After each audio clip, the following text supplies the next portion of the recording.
All three men died early yesterday morning. Jefferson County deputies, OSHA, and Bechtel are investigating the collapse.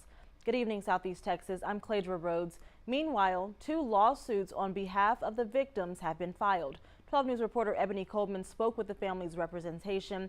Ebony, what are they seeking tonight? So, Cladra, there is currently 3 wrongful death suits and a negligence suit. Attorney Ryan Zell says families want answers after their tragic loss of their loved ones. They sent them to work and expected them to come home that night, and they'll never get to see him again. 2 lawsuits were filed after 3 men were killed and 2 others seriously injured in a scaffolding collapse at Port Arthur LNG. One of those lawsuits was filed in Harris County. Attorney Ryan Zell is leading the case. We represent Marcus Ramirez. He was a worker who survived. We represent the family of Felix Lopez, who was one of the workers who was killed. And we also represent the family of Felipe Mendez, another worker who was tragically killed. Zell says multiple companies involved in the construction are named in the filings and provided this new insight into what may have caused the collapse. There was a simultaneous crane operation taking place.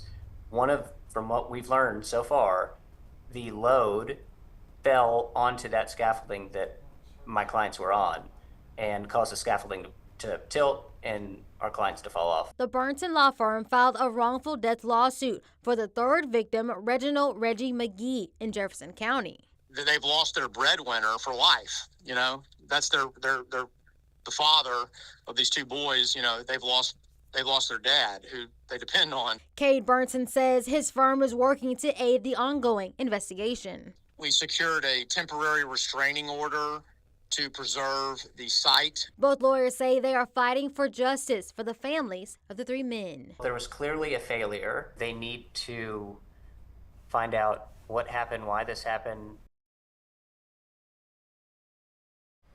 Zell says the families are seeking at least $1 million, while Burnson says the family is seeking over $10 million in damages and losses. In studio, Ebony Coleman, 12 News.